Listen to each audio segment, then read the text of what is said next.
Welcome to the Oral History Podcast, which features stories from the oral history website voicesofoklahoma.com, where Oklahomans have given generously of their time to tell their life story for present-day listeners and for the generations to come. Our entire collection is available at voicesofoklahoma.com.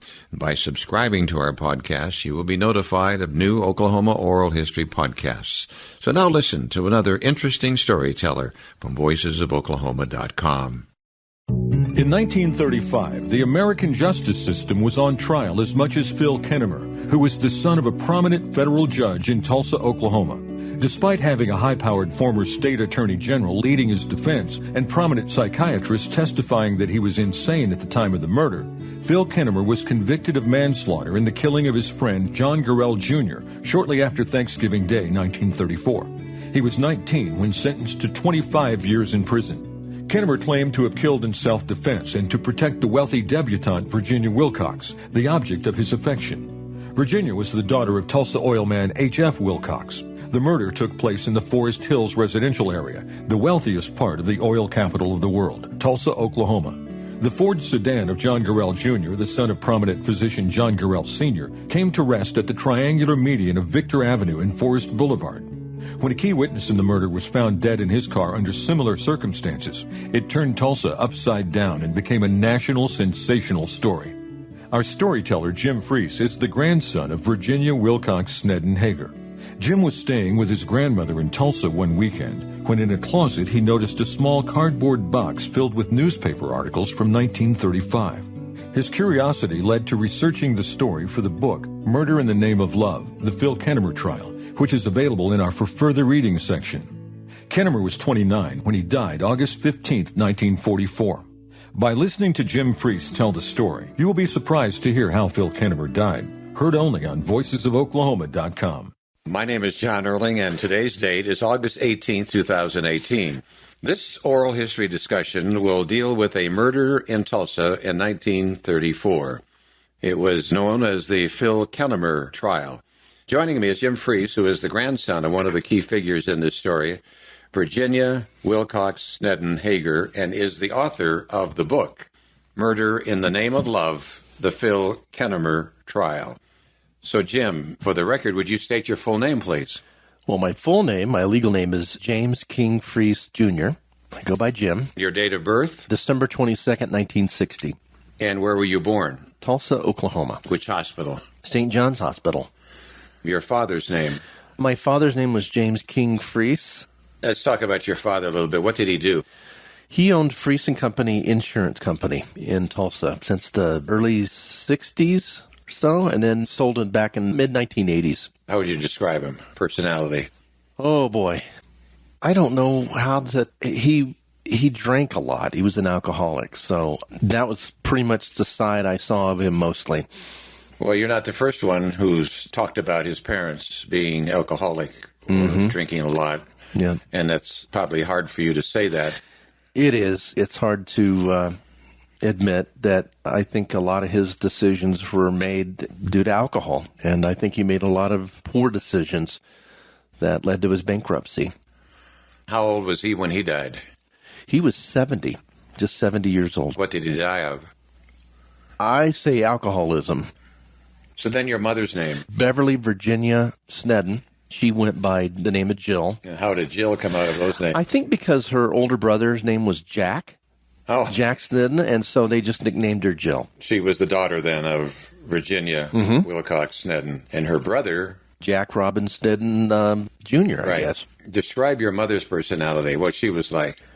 She was kind of crazy in a way, that she had this funny sense of humor, that some things she thought were really funny and they weren't, and she always seemed to be on.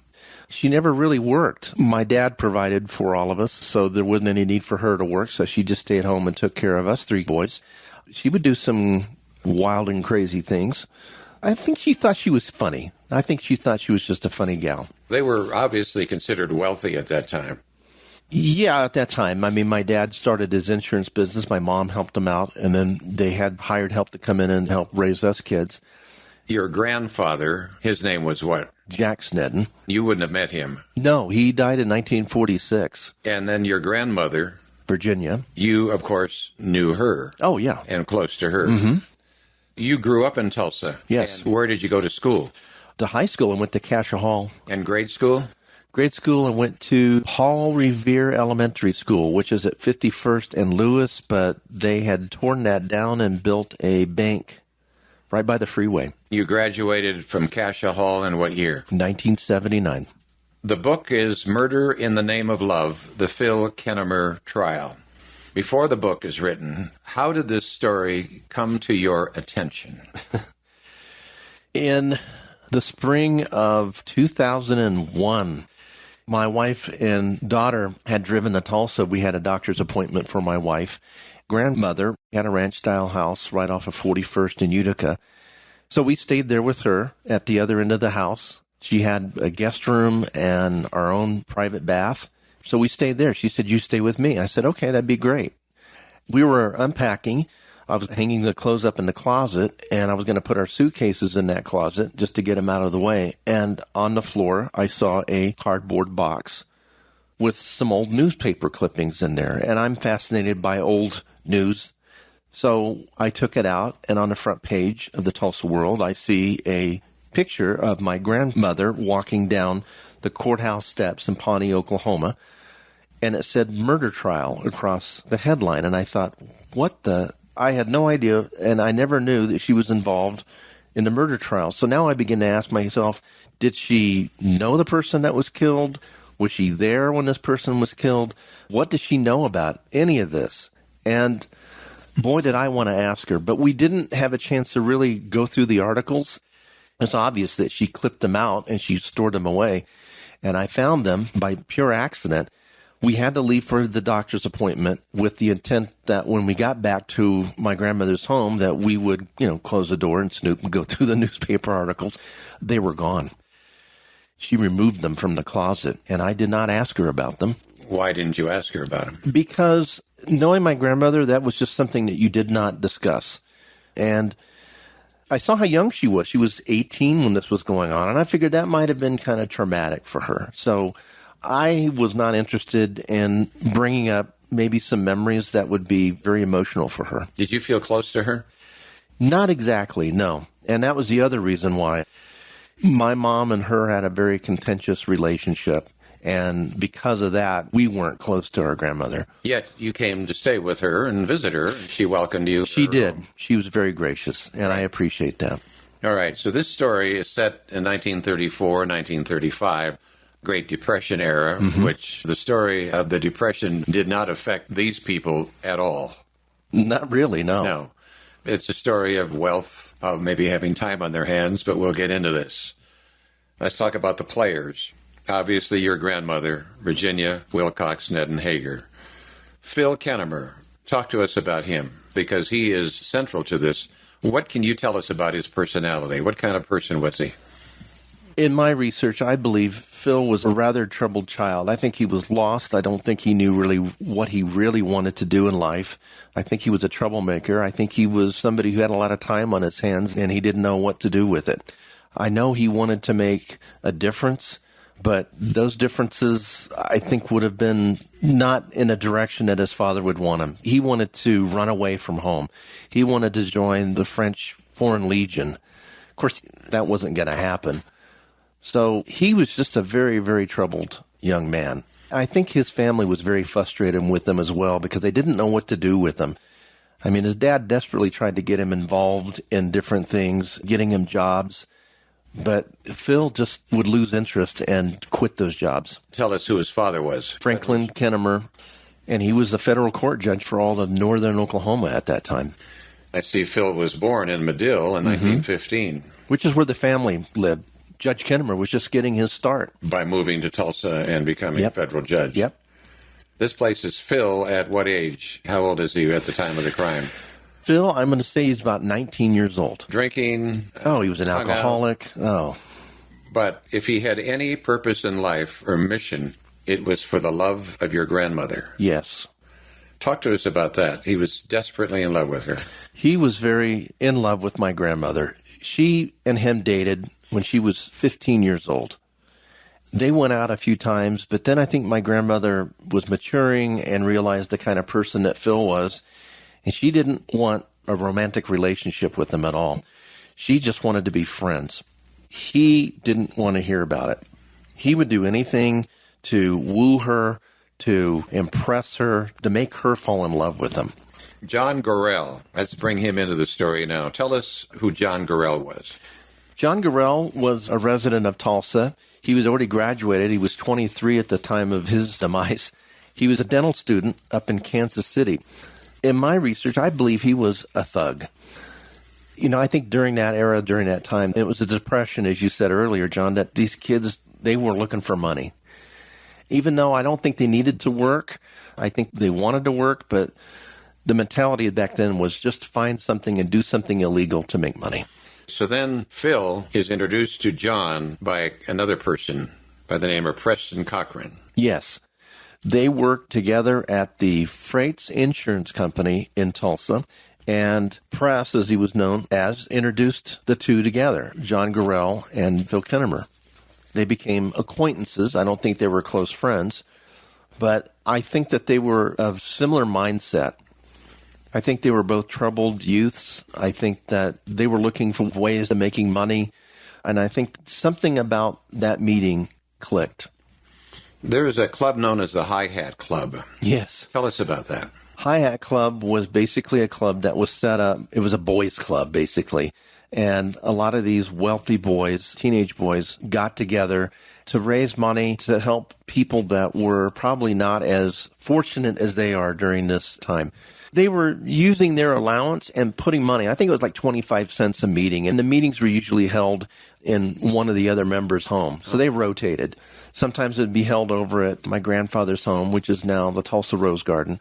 Sometimes it would be held over at Phil's place, other members' places. I really don't know or understand what they actually did in that. I think it was another club where at that time a lot of the girls would submit their names so they could get a date. They would spend their times like, ooh, I want to dance with her. They're getting their dance card, I guess. Mm-hmm. I'm not familiar with how that worked back in that era. Let's go back. The Tulsa Rose Garden. Tulsa Rose Garden. That mansion that sits there was where your grandfather, again, his name was? Jack Snedden. And he lived there with his older brother, George, and his sister, Geraldine. They were the children of George and Geraldine Snedden. The Hi-Hat Club, the areas where they hung out was like 21st and Utica? Yep. 19th and Utica? It's still a ways from downtown, I guess, but it's in that wealthy area of town. It is. Also not far from Philbrook. Mm-hmm. So John wants to meet Phil, and where did they meet? They met in the Jelly Bean District back then, and it was at the Brown Derby. The Jewett's Brown Derby Cafe. Yep. On South Main Street. Why was it called Jelly Bean? That I don't know. I've been trying to find the answer to that. I don't know. Maybe that was a sweet spot or something of town where they would hang out. That's right. The only thing I can think of. Then we have another name, Ted Bath. Ted Bath, I think he worked for a oil company in Longview, Texas. His parents lived there in Tulsa, and he also came back for Thanksgiving to visit there too. So then your grandfather, Jack Snedden, is part of the gang that hangs together. Yeah. My grandfather, Jack, Phil, they were pretty much buds. Their homes were just a block away from each other, relatively. John Gorrell was not part of that gang, as far as I know. He was already graduated. He was already up in Missouri going to college. So these kids were probably juniors, seniors in high school. John Gorrell's family lived in Tulsa. His father was a prominent physician, a doctor. So what they wanted to do is to try to make some money. Absolutely. Maybe rob his store. But then they had another idea about having a party. They wanted to have a party and invite some of these high society gals, these young teenage girls, and take topless or nude pictures of them. Well, because they're high society girls, they get them drunk, they take the pictures, and then later on extort money from them saying, if you don't fork over some money to us, we're going to get these published. They were going to pick on one girl who was a friend, but they said, no, she's off limits. And then my grandmother's name came up, and they were going to get her drunk to take these pictures to extort money from her dad, Homer Wilcox. This is where I think Phil was, again, trying to win my grandmother's heart. he would get this guy to take the pictures. Phil would get the pictures back, maybe pay the guy for them, and say, Virginia, my love, look what I've done. I've stopped this guy from taking these pictures of you. I should be your knight in shining armor. Fall in love with me. And that didn't pan out. So you think the pictures were taken? I don't think they were, no. I don't think that ever happened. That was his plan. That was the plan, yeah. But there was a plan to kidnap. There was a plan that Phil found out later from John Gorrell. John Gorrell had a gang of guys up at his school in the hotel that he was staying at. Was that in Kansas City? Yes. And he worked part-time as the board operator at the hotel once in a while. So that's how he made his money, part-time. But he, too, was an alcoholic. Phil found out that there was a plot to kidnap Virginia. Thought, here's another way that I could maybe thwart this and stop this from happening and win her love. But didn't Phil actually suggest that they kidnap Virginia? Did that idea come from Phil, or did it come from John? I think it came from John. They were looking for somebody that had a lot of money. Virginia's name had come up before, the daughter of a wealthy oil millionaire. And I think that John thought, that might be a good target right there. She's pretty. She's probably pretty popular. Let's kidnap her. I'll get my gang of guys in here and involved in it. And it was quite the elaborate thing they were going to do to kidnap her. But then this is when Phil decides, I will kill John Gorrell to show my love for Virginia. Phil drove up to Kansas City to meet with John Gorrell again. John had written Phil a letter saying, hey, I've got this plan, and I think you might be interested in this to get some money. Apparently, Phil was out, and Phil's dad found the letter in Phil's room and just kind of misplaced it somewhere. Judge Kennamer thinks he might have put it in his office, but the letter, as far as I know, was never found. The only thing we go by is what Phil tells us in his testimony at the trial, that he got a letter from John Gorrell saying that he had a plot, and he wanted to see if he would be interested in it. So Phil actually drove up there with an elaborate plan to not worry his parents, because at this time he'd already been running away. He went to the New Mexico Military Institute near Roswell, New Mexico, and he ran away right before Christmas. His dad went and looked for him, found him, brought him back. Phil ran away again, hopped the train, went to New York twice, trying to get two Negro gangs together and have him be the ringleader. And he didn't want his parents to worry about him. So he devised an elaborate plan with my grandfather to drive him to the airport where he would take a plane, fly to Kansas City. Phil, because he would be gone, would tell his parents that he had gone fishing with some friends and that he would let them know when he got back. He was planning to come back the next day. He did get to Kansas City. John Gorrell introduced him as another name to keep Phil private, not to get him to stick out like a sore thumb. So the two of them went upstairs and started talking. John Gorrell's a little intimidated by Phil. They go upstairs to John's room, and he pulls out his pistol, and he puts it on the table just to show that, I'm a tough guy here. Don't mess with me, or you might get it. From there, he explained to Phil his plot of kidnapping Virginia. Again, Phil wanted to get involved with this because I don't think he ever wanted Virginia to be kidnapped or killed or harmed in any way because he loved her too much. But he wanted to get involved so he could, again, take this and say, look, Virginia, my love, I saved you. Again, I'm your knight in shining armor. Fall in love with me. Right. Isn't there a letter that John Gorrell wrote that this was part of the plot? He did. The two of them got drunk that night, and they went to Phil's room to crash for the night, and they started writing the ransom note, but they were too drunk. So the next morning, the two of them got up, and John Gorrell wrote the ransom note, which is in the book. He originally wanted $100,000. He wanted $100,000. Phil talked him down to $20,000. I don't know why. Maybe that just didn't seem as much, I guess. But that was a great deal of money back in the 1930s, $100,000. So John wrote the note. He was going to mail it. Phil says, no, give it to me. I'll mail it from Tulsa, because if you mail it and they find out that I'm up here, they might think that I had something to do with this. So I'll mail it from Tulsa. I'm flying back this afternoon. So give it to me and I'll mail it. He never left. What happened was the weather got bad, and It was socked in. Phil needed to get back to Tulsa so his parents wouldn't worry. His plan actually was to kill John Gorrell there in Kansas City because John Gorrell was a pilot himself. Phil was going to encourage him to rent a plane, the two of them take a ride up in the sky, and then what Phil was going to do is put on a parachute, knock John Gorrell out, and then parachute out of the plane where the plane would crash to the ground. Oh my, a tragedy has struck poor John Gorrell. That was the only way Phil could see him stopping this plot to kidnap Virginia. But that didn't work because the planes were socked in. Phil needed to get back, so he hitched a ride with Floyd Huff, who John Gorrell kind of knew. They knew each other, and they decided to drive back to Tulsa instead. They had stopped off at a liquor store, and they both shared a bottle of booze, and Phil got drunk and told Mr. Huff, airplane mechanic, that his plan was to kill John Gorrell over the love of Virginia. He didn't want anything to happen to her. He finally gave him a ride back where apparently my grandfather, Jack Snedden, picked him up and brought him home. Phil is real open about telling people that he's going to kill John Gorrell. Well, when you're liquored up, I guess you get loose lips, and I think Right. that's what happened to him. Now, do you think these people actually felt he was going to do that?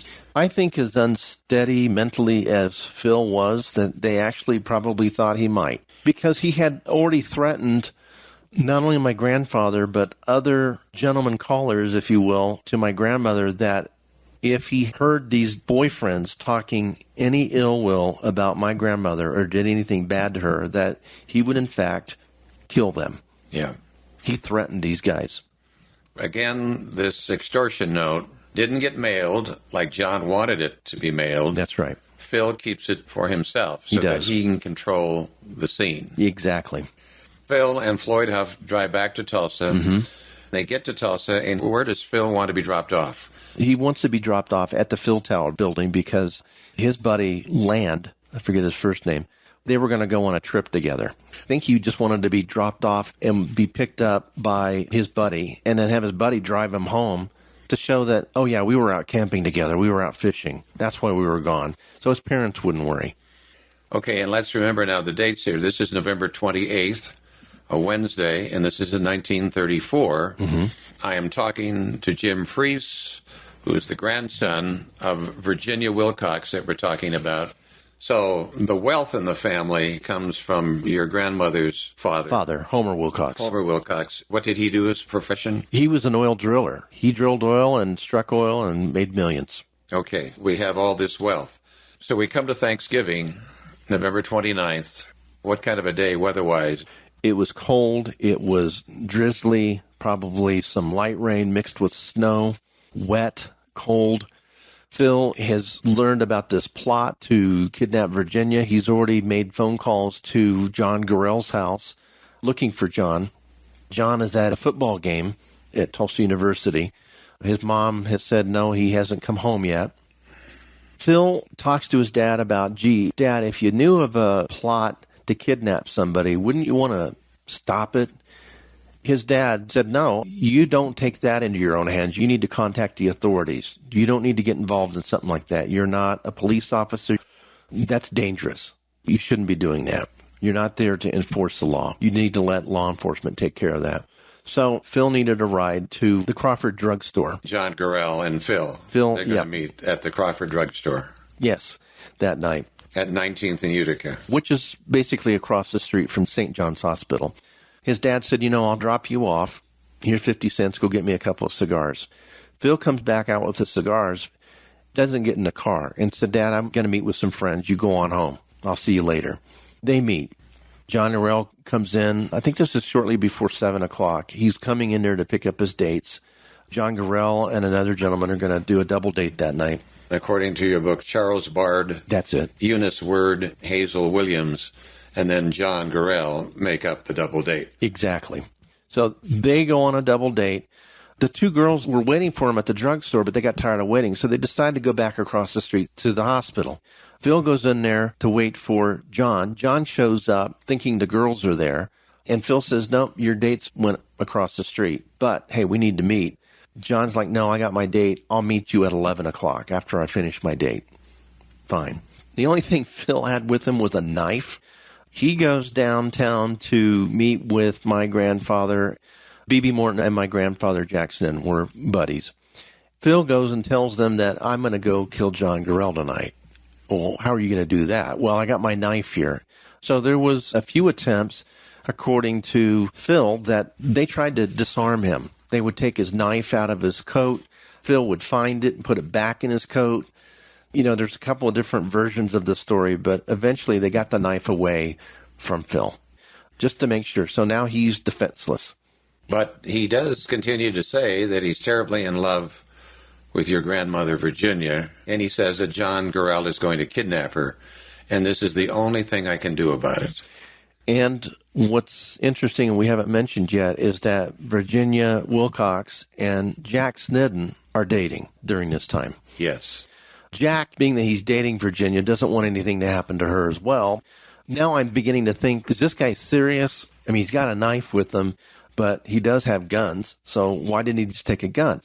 Anyway, they disarmed him, and he's like, oh, so you're going to leave me defenseless? Poor little old me. B.B. Morton has taken the knife from Phil, and he thinks that he has stopped the murder. Right. But that's not exactly the case.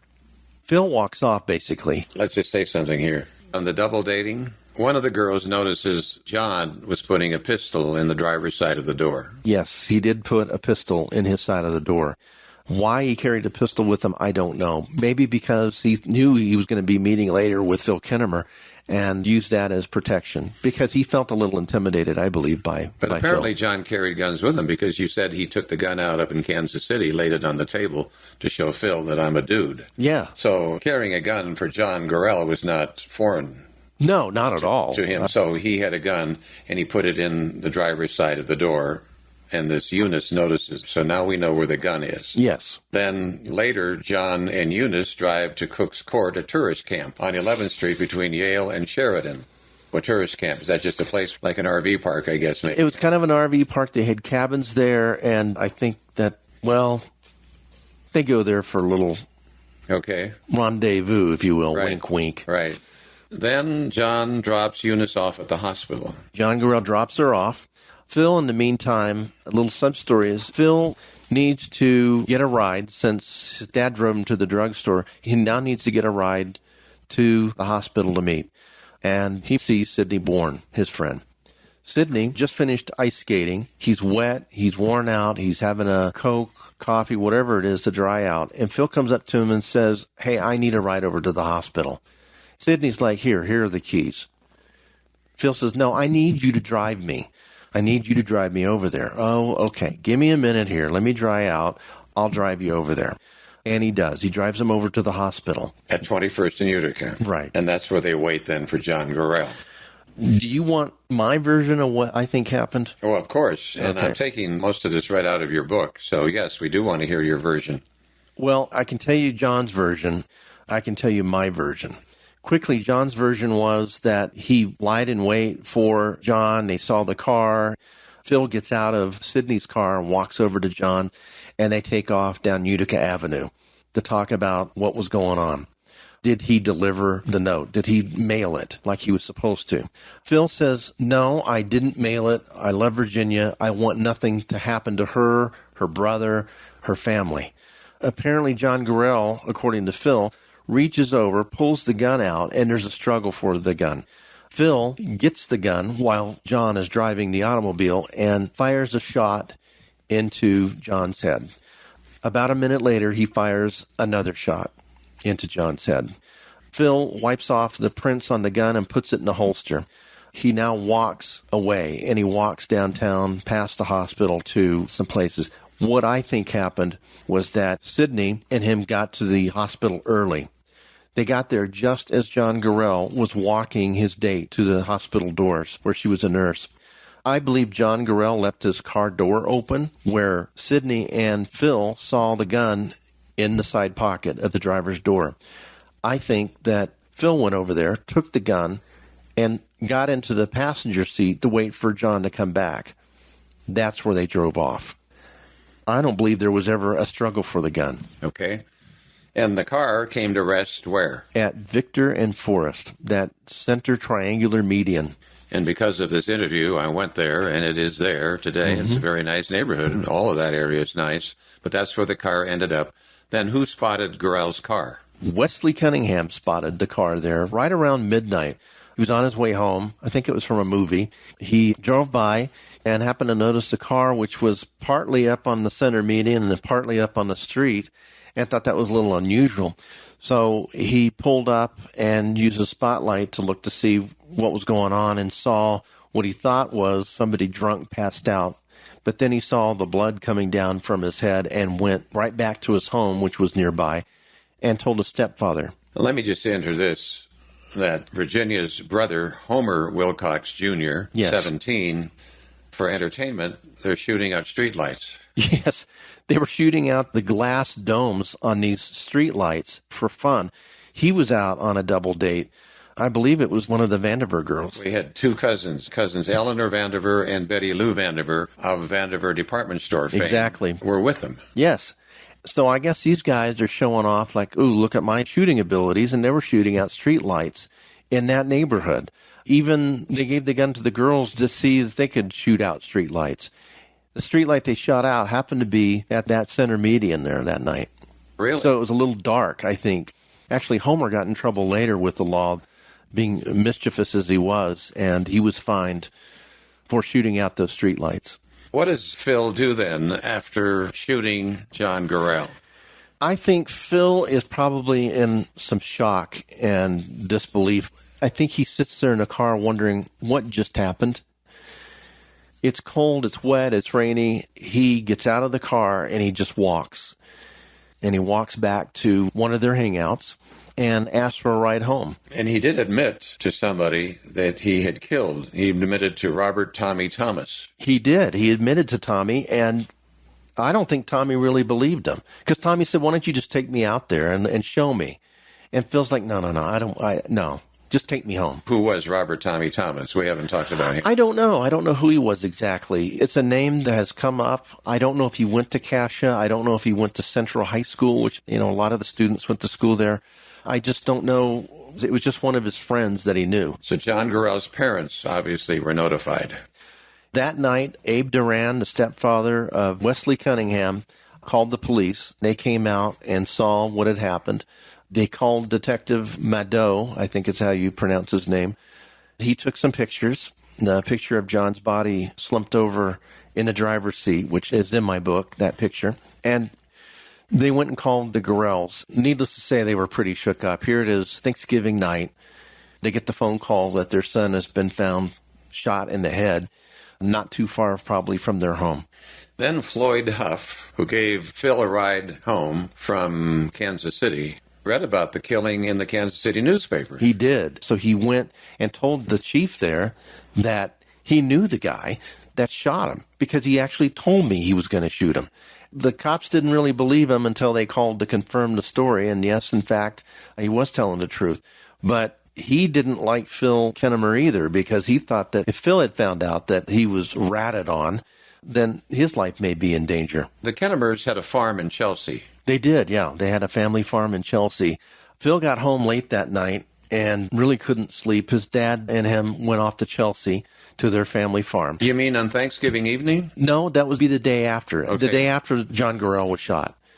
Friday. And Phil has not said anything to his father yet. No, hadn't said anything right. to him yet because he's afraid of what his father will say. Right. So they go to the family farm. They go to the family farm. Phil is a little distraught.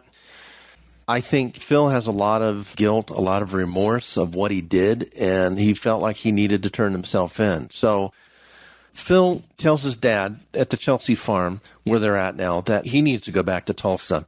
Dad gives him some money. He gets on the train, and he goes back to Tulsa with the intent of seeking out their family friend, Floyd Moss, to admit to the murder, because he knows he's going to need help. He knows he's going to need legal help. Didn't he also take this ransom note to a father there at Cascia Hall? Father Lannon, he did. Even though Phil wasn't there at Cascia very long, he did strike up a personal relationship with Father Lannon. He took the note to Father Lannon and didn't tell him what he had done. He didn't tell him that he shot and killed John Gorrell, but just said, here, hold the note. The reason why Phil did that, because he felt like that if he had been caught by any of John Gorrell's gang members with that note, that his life could be in danger. So now we have Phil talking to Flint Moss, the attorney. Then what happens? They drive to the Chelsea farm to tell Phil's dad, Franklin Kennamer, I shot and killed John Gorrell. Can you imagine? Since Judge Kennamer and Flint Moss are good friends, they're going to work together and try to save Phil, because that could be potentially the death penalty for him, I would think. What would these two guys do to try to save Phil? You're talking about prominent judges. Judge Kennamer is a prominent federal court judge in northern Oklahoma. He's thinking maybe he's got some ties, maybe he's got some pull to get Phil off. Look, I'll take care of him. You know, his mom is ill, and his mom was ill. I think Judge Kennamer had a lot on his plate. Not only did he have his ill wife to worry about, but now he's got a son who's kind of gone rogue, and he's doing what he can to kind of reel him in and keep him under control. Then obviously Frank probably said, you got to go to the authorities with this. Yes. And who went? Moss had made a phone call to the Tulsa Police Department and said that he was bringing in Phil Kennamer. So they brought in Phil, and Phil said in pretty nondescript, monotone voice, yes, I did kill John Gorrell. It brings us to December 4th. That's when Phil is arraigned for the murder of John Gorrell on November 29, 1934. Then we jump ahead. This is a key date, Sunday, December 9th. You've already talked about Sidney Born. Sidney is fearful for his life. Tell us why he'd be fearful. He actually drove Phil to meet up with John Gorrell, and now he reads in the paper the next day that John Gorrell's dead, and he knows Phil did it. Sidney, to me, his personality, I think he's a very good kid. I think he really means well. I think he might be kind of mousy in a way. He's very upset. He feels like his life is in danger because he actually drove Phil to murder John Gorrell unknowingly. He didn't know that was going to happen. Or if Phil did tell him, he wasn't believing him because Phil was kind of a loose cannon anyway. Sidney is at home. Mom and Dad had taken off to go like a Sunday drive, that kind of thing. And he's got a few errands to run himself. He goes to a drugstore off of Brookside to call and talk to Phil, who's in jail. Now, Phil is in the matron's quarters. For the people who don't know, if females were arrested for a crime, there was usually a female officer to kind of keep an eye on the ladies. So to keep Phil out of the general population of these thugs and other criminals, they put him in a place where, you know, they had a nice bed, and it wasn't the cold gray cell that most criminals would have been put into. So this is where his father's influence began to show. Yes. So Sidney needs to talk to Phil. Sidney drives to the pharmacy on Brookside. A couple of witnesses saw him contacting Phil, and the jailer wouldn't let Phil come to the phone. Sidney says, oh, hell, hung up, and he took off. Now, he was driving his dad's car and apparently went over to Travis Park, riddled with guilt, frustrated that he couldn't talk to Phil, knowing that his life is probably in danger because John Gorrell is related to a gang. The gang may come back to Tulsa.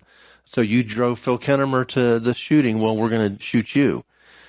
He takes out his dad's .22 caliber and shoots himself in the head. The bullet goes through his head, out through the driver's window. Some people in that neighborhood hear it, they see it, and they call the police.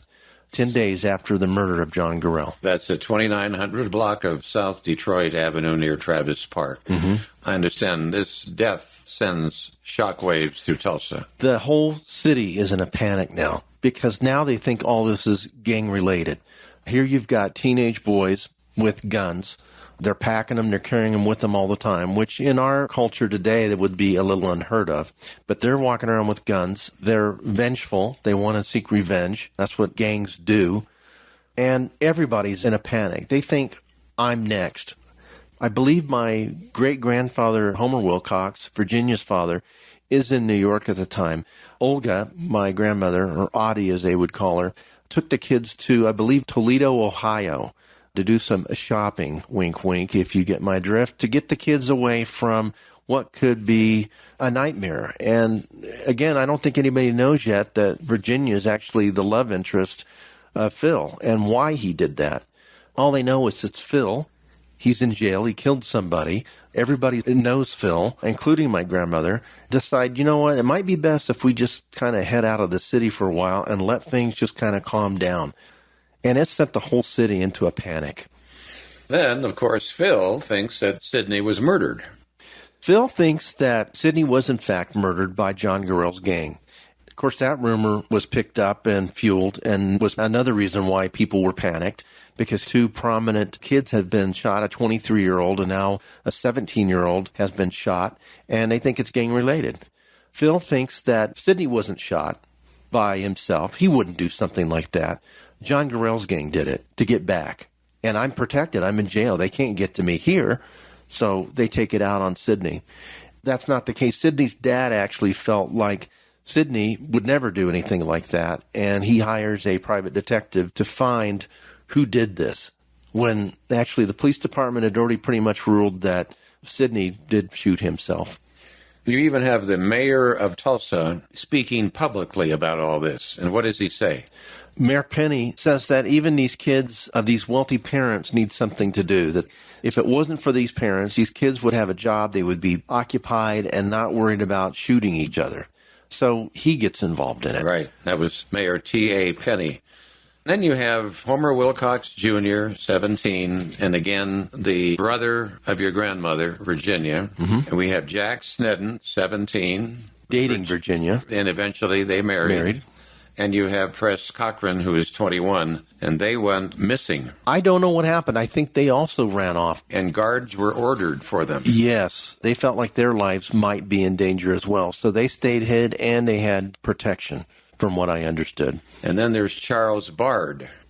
He double-dated with Gorrell. He withdrew from Oklahoma A&M, and he asked for protection. He did. He thought part of Gorrell's gang might come looking for him as well. Again, he was very frightened. I can't imagine the thoughts that were going through these kids' heads. Here you have crimes of young kids creating crimes upon other young kids, and not just adults, but just kids their own age. And everybody knows everybody. It's a small town at that point, back in the 1930s. So it's a small town. They know everybody, and now they're all panicked. They're panic-stricken. They want protection. They want to get out of town. They're in fear for their lives. A prosecutor said the Tulsa gang of rich kids have been running narcotics between Tulsa and Kansas City. Do you know if that was actually fact or if that was just hyperbole? I could not find any evidence of the fact. Marijuana was pretty popular back then, too. A lot of people may think that it started in the 60s. It started way before that. That was an eye-opener for me in doing my research for this book. But marijuana, pot, that was all prominent. The harder drugs probably did come later, but I never found any evidence that it was drug-fueled. At this point, this story is gaining a lot of attention, not just in Tulsa and Kansas City, but beyond. Oh, around the United States. I was amazed at how many newspaper articles I found just talking about this murder. If it was just a blurb or if it was just a complete article about a millionaire's daughter being threatened with death and kidnapping and how this guy, Phil Kennamer, stopped it. The trial was going to be going on. And this trial was a big deal, a very big deal. Monday, December 17th, preparations for the trial begin. And Phil plans to write these coded notes. Now that his phone privileges have been cut off, Phil needs to communicate with Press Cochran. He does that by doing notes.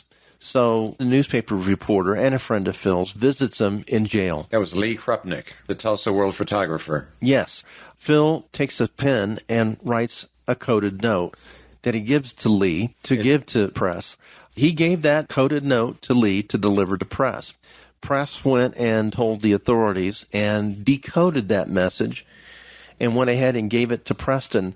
They thought that Phil may have had some gang members of his own, that possibly he didn't act alone, that there were others involved.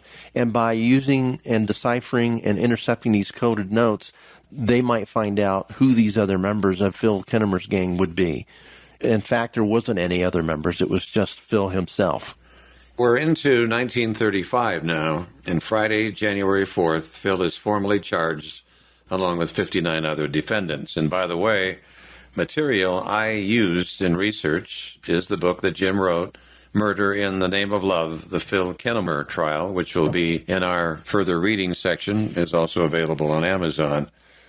We bring ourselves to Wednesday, January 9th, and the new sheriff, Garland Mars, changed jail rules. Phil was not allowed any contact. The only people that could see him in jail were no longer his friends. It would be either his family or his attorney. Yep, there was a new sheriff in town, and the sheriff had new rules.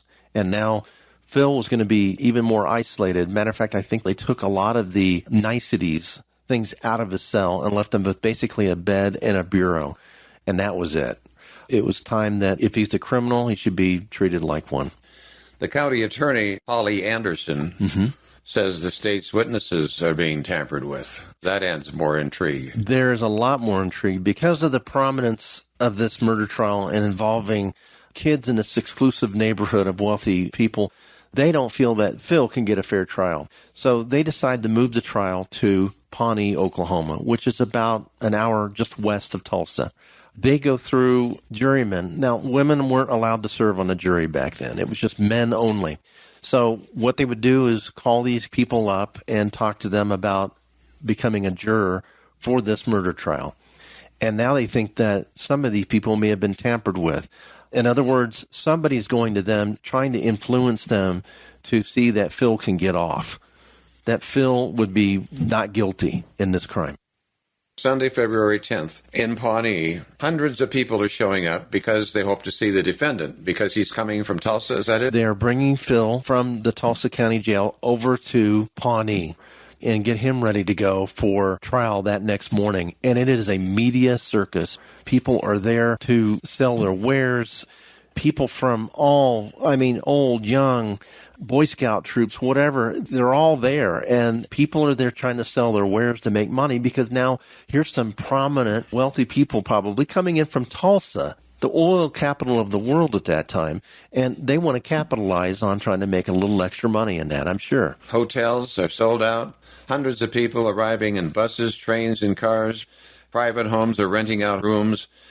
Courthouse makes accommodations for 62 reporters, and I think also from some foreign countries, as a matter of fact. There were so many different reporters. The courthouse had to be remodeled, so to speak, to accommodate all these reporters coming from all over the United States. It was amazing. They had a special room just for the reporters. There were so many reporters that it was filling up the courtroom, and they had to leave seats open for people who were going to testify or for family members. It was truly a media circus. Along about 3 o'clock in the afternoon, Phil arrives at the Pawnee County Courthouse, and they get to see Phil. Some of them do, at least, I suppose. They try to take pictures. Lee Krupnick of the Tulsa World tried to take pictures. Phil curses at him. Because Phil found out that Lee was intercepting these coded messages and felt like he had been deceived. That here's a friend of his that he could trust that actually deceived him. And now he's mad. Yeah. And Lee wants to get a photograph of Phil, but Phil won't turn. Phil won't let him. He won't face the camera for Lee to take a picture of him. What pictures he does get, Lee sets the camera on the table next to Phil, and Phil is trying to move over a little bit to maybe knock the camera off to expose the film and really mess with Lee. Day one of the trial, obviously, is jury selection, and as you pointed out, women were not allowed to serve until 1952.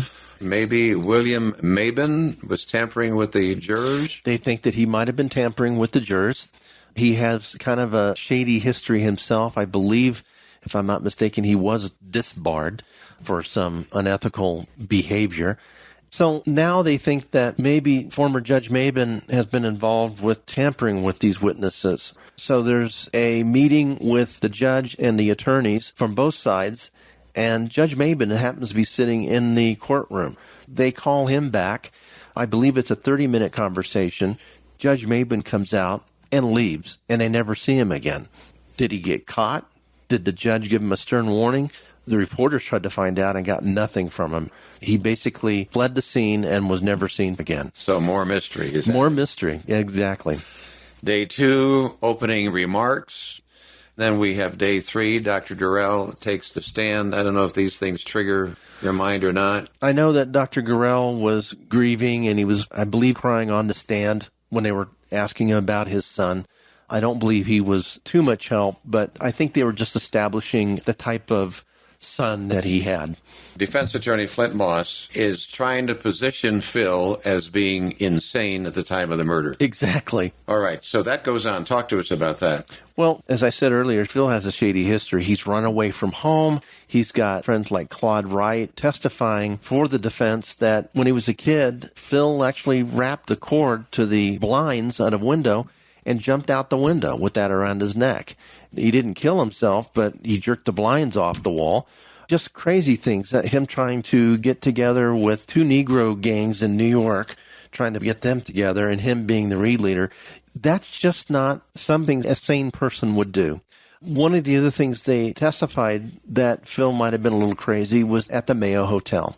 During, I think it was 1932 or 33, they had a big Christmas dance on the 15th, 16th floor of the Mayo Hotel. Phil apparently got drunk and was walking outside on a 2-foot wide concrete ledge and running around halfway around that building, 15, 16 stories up. Now, Jack Snedden, my grandfather, would reach for Phil through an open window to try to pull him back through. That was used as testimony in the trial to prove that Phil was not all there. I don't think that really succeeded. I think it might have been just something a drunk person would have done. Again, we're talking about teenagers. Teenagers do crazy stuff. They think that they're immortal. Nothing will happen to me. Right. And Alan Mayo was on the stand, who was 19, and then, of course, of the Mayo family. Exactly. And also dated my grandmother. Okay, and then we have Claude Wright, who's 19, took the stand. He's the son of the president of Sunrise Oil Company in Tulsa. Yes. Which lends to this whole aura. Yes. And Judge Kennamer takes the stand. What can you tell us about that? Oh, Judge Kennamer, you know he's going to say things to get his son off, that he means well, and I've done so many things for Phil. I've tried to find him jobs. He shipped him to New York. That didn't work out. He shipped him to California to find a job. That didn't work out. Phil may be a little mentally unbalanced, and so he didn't know what he was doing that fateful night, that Thanksgiving night in Tulsa. We should say that in day 5 of the trial, before court resumed, this is how he was treated. Phil is across the street from the courthouse getting a shave. Yes. And his friends were there? His friends were there. My grandfather's there, too. Phil's getting a shave, and he's talking about the rats and about Lee and some other things that were going on. He seems to be pretty cocky and pretty confident. He's pretty sarcastic, he said, about the defense trying to portray him as insane. Yeah. Because he knew he wasn't insane. Yeah, he knew he wasn't. I believe he said something like, oh, look at me, I'm crazy. He knew he wasn't. But, right. Of course, the defense will say anything to get him off. Some of his friends there were Robert Thomas, Alan Mayo, as referred to, and Claude Wright, standing laughing with him as he's getting a shave, which really he should have been in jail, but they let him out to do that. Now, your grandmother, Virginia, she was on the stand. She was on the stand, and she was dressed to the nines. I mean, with a hat, some very nice complimenting descriptions of my grandmother coming up on the stand to testify, and talked about their first date with her and Phil, how she really didn't want to be romantic with them. She just wanted to be friends, keep them at arm's length. She was a love interest in this. She didn't know John Gorrell. She didn't know anything about him. She had been told by her brother, Homer, who was told by Phil, that her life might be in danger, but they dismissed it because of Phil. I mean, look at the source. Look where this is coming from. Here's some kid that is kind of a little unbalanced anyway, so why should we believe anything he tells us?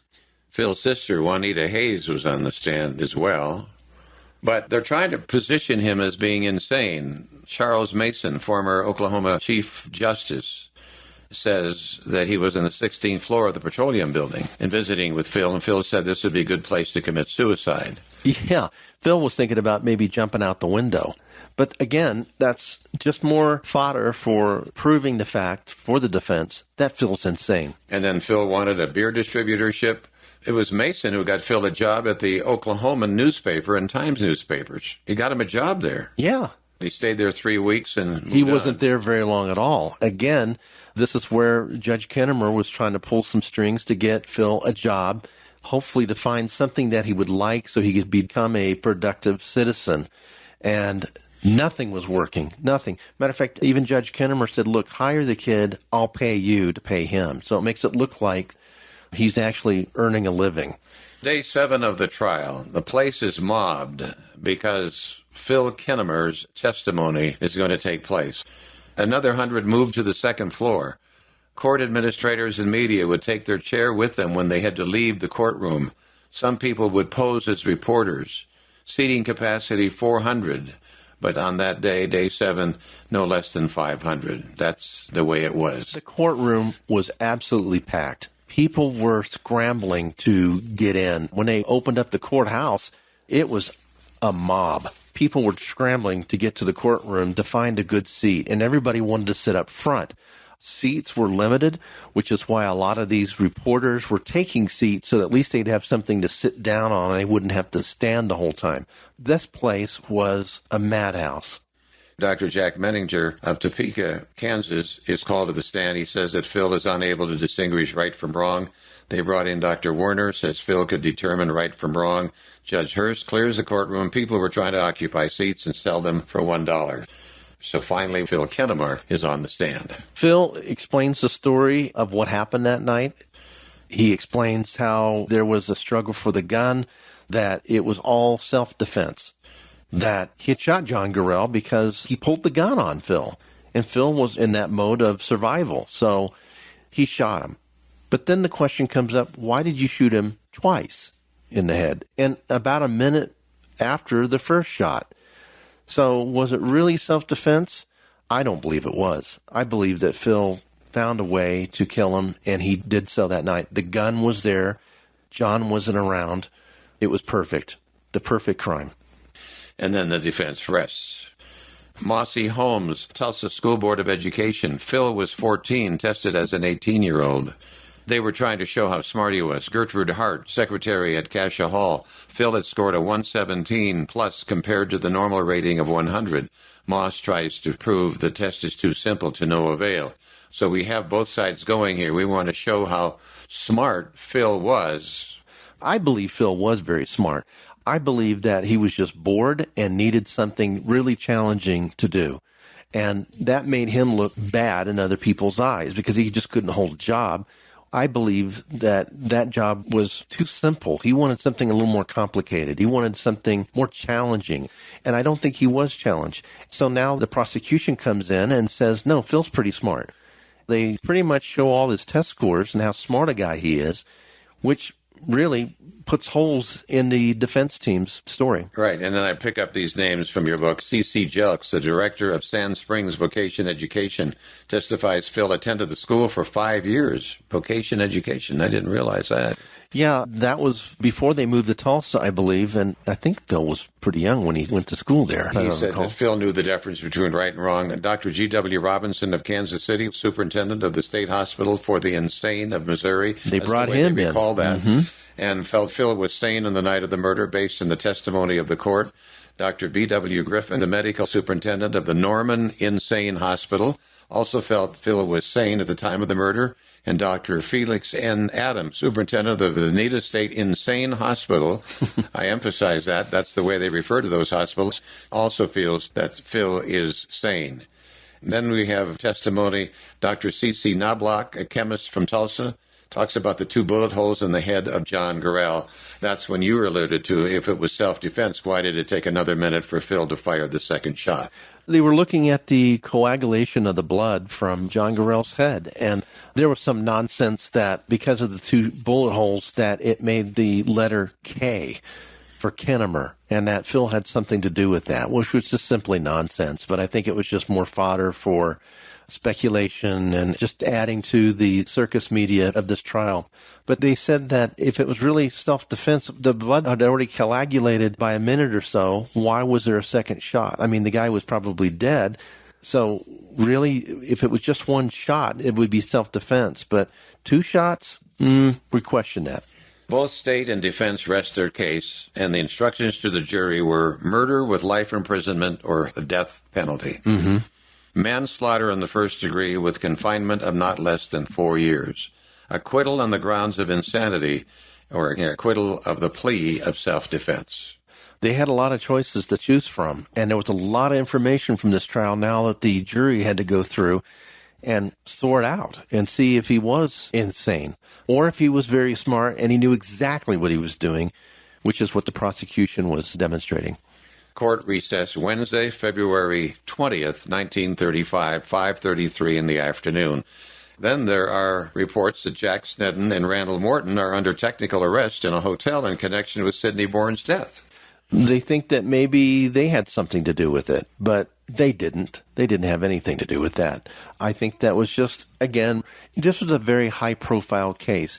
The murder was still fresh. It happened Thanksgiving, and here we are having a trial 2 months later. In today's world, that's unheard of. It takes months, if not years, before someone goes to trial. So this is still fresh in everybody's mind. Maybe Jackson had something to do with it. Maybe Beebe had something to do with it. They did nothing but try to stop this nonsense. Then at 12:40 on Thursday, February 21st, the jury is locked in the jury room. Dr. Gorrell suffers a nervous breakdown in the Pawnee Hotel. So there's another story that's been written about. Yep. And then the waiting game begins, and the jurors come back at 9:05 in the evening. So it really didn't take them all that long. No, it didn't. From 12:40 in the afternoon till 9 o'clock that night. Have you reached your verdicts? And they say, guilty. Guilty of manslaughter in the first degree, and unable to agree on the punishment. They wanted to leave the penalty to be assessed by the court. By the judge, essentially. By the judge, yeah. Right. By Judge Hurst. And Phil says, it's just one of those things. He's pretty nonchalant about the whole thing. He did it. He admitted he did it. But now it's just a matter of what's your punishment going to be? The jury can't decide on that. So now they leave it to the judge. And we should say the basis, again, of your book is newspaper stories that you researched. I suppose many newspapers, but Tulsa World. The Tulsa World, the Tulsa Tribune is where I got most, if not all, of my information about the trial, what was said, and the testimony. When you bring witnesses up to the stand, it's a different time, different place. When I got all this information, I decided when writing the book to put it in chronological order, starting with Phil, trying to get an idea of what kind of person Phil was, and then putting everything in a chronological order so that the readers could follow it and make it simpler for them to understand. It was rumored that the jury was not convinced at the time that Phil was insane. They did agree that Phil was guilty of murder, but not on the length of his prison term. Now they're leaving that up to the judge. The judge decides, all right, 25 years. That's what happens. They sentence him to 25 years. And Pawnee Bill, I didn't know anything about this Pawnee Bill when I first started writing this, but apparently he was a pretty well-known performer. Well, he was an old friend of Phil's father. Exactly. So he got involved with helping Phil, and he actually drove him to the prison. 15 minutes after Phil hears his sentence, Phil shakes hands with the Tulsa Tribune reporter, lights a cigarette, and sits at a bench. So far as the closing statement of Judge Hurst is concerned, it was fair, Phil says. He made every effort to conduct the trial in a fair, rigidly impartial manner. I deeply regret the occurrence of this tragedy, not in its ultimate effect on me, but its effect on the innocent parties involved, my family, and that of Gorrell. Just based upon that, I think he sees that, I got a fair trial. You got to remember, when you've got people tampering with jury, tampering with witnesses, perjury, if you can think of anything that could go wrong in a trial, it had happened in this one. And being a high-profile trial in a case as it was, I'm surprised it didn't wind up being a mistrial. Yes. And about Pawnee Bill, he was a showman. He specialized in Wild West shows, was known for his partnership with William Buffalo Bill Cody, and the Buffalo Bill Ranch is still there. It's a tourist attraction, Right. So the judge pronounces that Phil serves 25 years in McAllister, and he leaves jail on March 4th at 7:10, heads to the state pen. Major Gordon W.I. Lilly, Pawnee Bill, an old friend of Phil's father, uses his big car along with Sheriff Birkdahl and Deputy Joe Myers. It's just amazing. It makes you laugh how things are so different. I mean, this guy's got a big car. Now you transport him in a police vehicle. But is that because he's a son of a federal court judge? I don't know. Did he get preferential treatment? Absolutely he did. And I think this is no different than how he was treated in jail. Just that, he's no harm. He pled guilty. He was sentenced, and he's really not a threat that much to society. We'll just take him top down, and we'll just drive him all the way to the prison, drop him off. Yeah. Tuesday, May 21st, Phil is released from prison on a $25,000 appeal bond.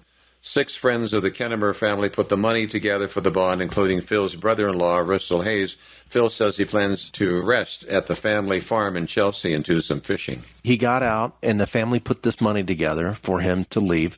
The other thing, too, is his mom was sick, and they let him go and visit her. Yeah.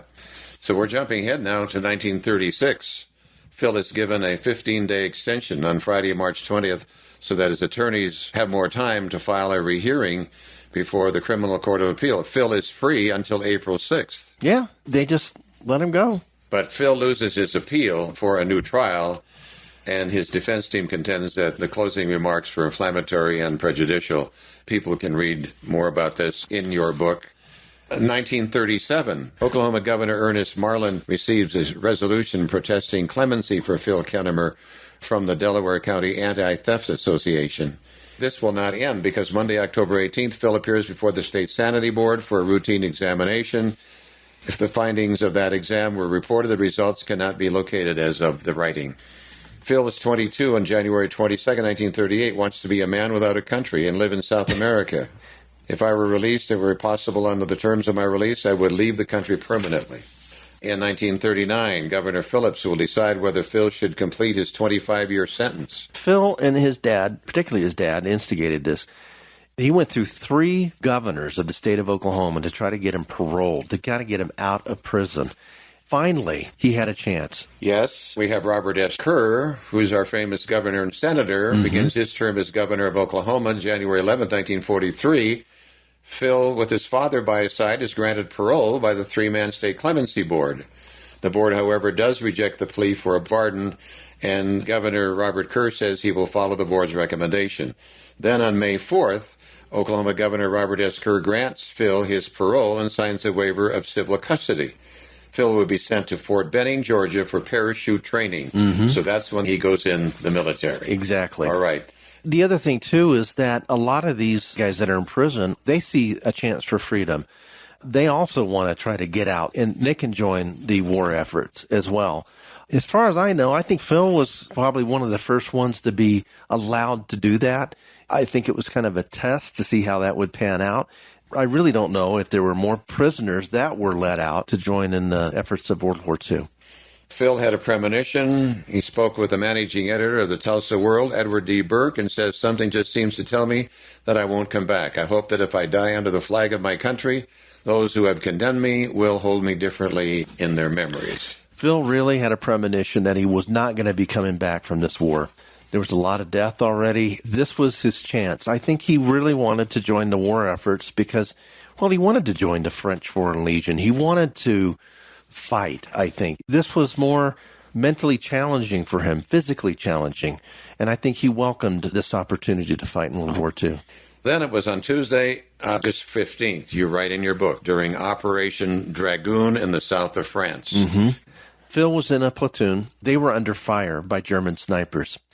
Phil and Lieutenant Moore decided, hey, you guys, stay back here. We're going to sneak up on these Germans, and we're going to take them out, allowing us to pass. You got to remember that this is the first war where we had paratroopers. This was a new technique where they could parachute behind enemy lines to get them that way. And this was no different. Here they are being fired upon by the Germans. Phil and Lieutenant Moore moved forward. The platoon heard some shots, and then nothing. So the platoon moved forward. They saw both Phil and Lieutenant Moore dead. Phil, they said, had about 5 bullet holes across his chest, laying face down. Phil was right. His premonition came true that he wasn't going to be coming back. And he was 28 years old by the time that happened. It took a little over, a month, 6 weeks for Judge Kennamer to get the news that his son had passed, had been shot. His body was brought back and is buried in Tulsa now at Memorial Park Cemetery. Do you think the judge could draw any honor out of Phil's life because he died in service of our country? I would hope so. I would hope he would think that my son served in the war and he fought, and I'm proud of him for that. However, we still have the pain of the Gorrell family. That never changed. That never changed. The hurt for the Gorrell family was forever. They probably thought good riddance to Phil Kennamer. You've written here, the white-haired retired federal court judge Franklin Kennamer, Phil's father, dies in Chelsea, Oklahoma. He was 81, obviously died there at his ranch. At his ranch. Mm-hmm. I got to say, reading the book, the closing arguments of both sides were just outstanding. If people read those closing arguments, this whole story could be a movie. Absolutely could be a movie. And the closing arguments of the prosecution and the defense are absolutely amazing, and you captured that in your book. Thank you. Flint Moss, one of the prosecuting attorneys, dies at age 77. Former Oklahoma Attorney General and prosecuting attorney J. Barry King dies at Mercy Hospital in Oklahoma City, and he was 74. Mm-hmm. You've concluded the book with your personal conclusions about the murder, and you probably have already stated that. Yeah, I stated that what I really thought happened. Phil is going to make up a story. It may be not real clear to him because of the traumatic events that happened that night. But I really think that Phil got there while John was taking his date back to the hospital. He saw the gun in that driver's door pocket, and he took it. He took it, and he was going to use it. He had decided right there and then he was going to end this and protect Virginia. And again, this was never discussed between you and your grandmother. We never talked about it. Again, you wish you had brought it up. I wished I had tried. I wished I had tried to see how far I could get with that. I respected my grandmother. I respected the era that she came from, where let's let bygones be bygones. But I regret that I did not at least attempt to ask her what happened with that. Being that she really didn't know what was going on other than what happened after the fact and after John Gorrell was shot and killed, she may not have had any idea what Phil was up to. Yes, he was sending her flowers. Yes, he was sending her notes. He was asking even Jack, when they were dating at the time, Jack and Virginia, he wanted Jack to call Virginia, to write notes and deliver these notes to Virginia. Please call me. Please talk to me. Virginia didn't want to. My grandmother's pretty strong-willed. When she set up her mind for something, by God, that's what she did. There was really no stopping her. I think that's what made her a successful cattle rancher. I was told by her younger siblings that was unheard of in that era, in the 50s and 60s, for a successful woman cattle rancher. That was basically a man's job.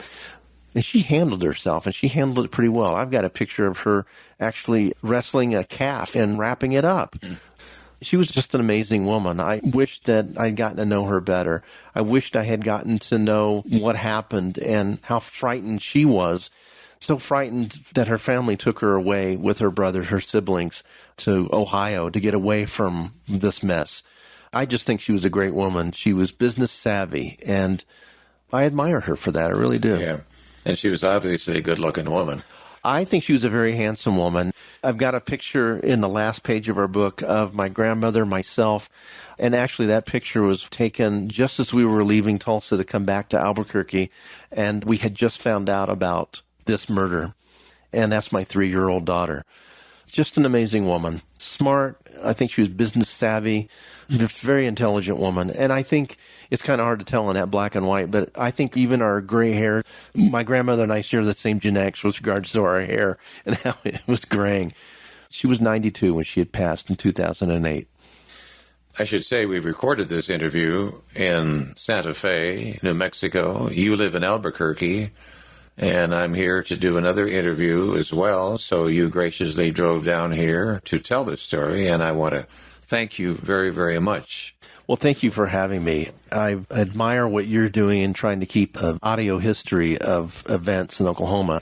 I wrote the book not because it's my grandmother, but I found that once I started doing more research, how interesting the story was. And I agree with you. I think that maybe sometime down the road it might be a movie. Yeah. We should also say nothing has apparently changed, because when you get people of wealth, of influence, of power, they significantly impact the justice system. And that goes on to this very day. To this very day, it does. 2018. It was the same thing at play, and we have not changed that at all. No, unfortunately. But Judge Kennamer tried his best to get Phil off, going through the parole process. Again, even though he was retired, I know he had a lot of personal issues, not only with his wife, but doing some research, and it's not in the book. Apparently, one of his daughters out here in New Mexico was in a car crash and injured her back pretty bad out near Gallup, New Mexico, back in the late 20s, early 30s. Plus the fact that Phil went to New Mexico Military Institute. Being that I live here in New Mexico, I felt kind of a close tie to that, plus being a native Tulsan. Yeah, you can paint Judge Kennamer several ways, trying to get his son off. But look at all the things he tried to do to get his son on the straight and narrow. He used his power for some good. To get him a job here, get him a job there, get him a job there. And this boy would not take to any of that. He wouldn't. Some could have said, he got what he deserved and just let him sit in jail. And maybe that's what he should have done. But he continued to help his son to the very end. To the very end. Like I said earlier, I believe that Judge Kennamer was pretty proud of his son for joining, because that was pretty patriotic for people to join the war efforts. I mean, that's what he wanted to do at that time. So, yeah. Well, thank you for writing the book, because it spawned us having a conversation here. The book is Murder in the Name of Love, The Phil Kennamer Trial by Jim Freese. You didn't know you were going to be an author of a book, but now you are. I am now. Thank you, Jim. I appreciate it very much. Thank you for having me.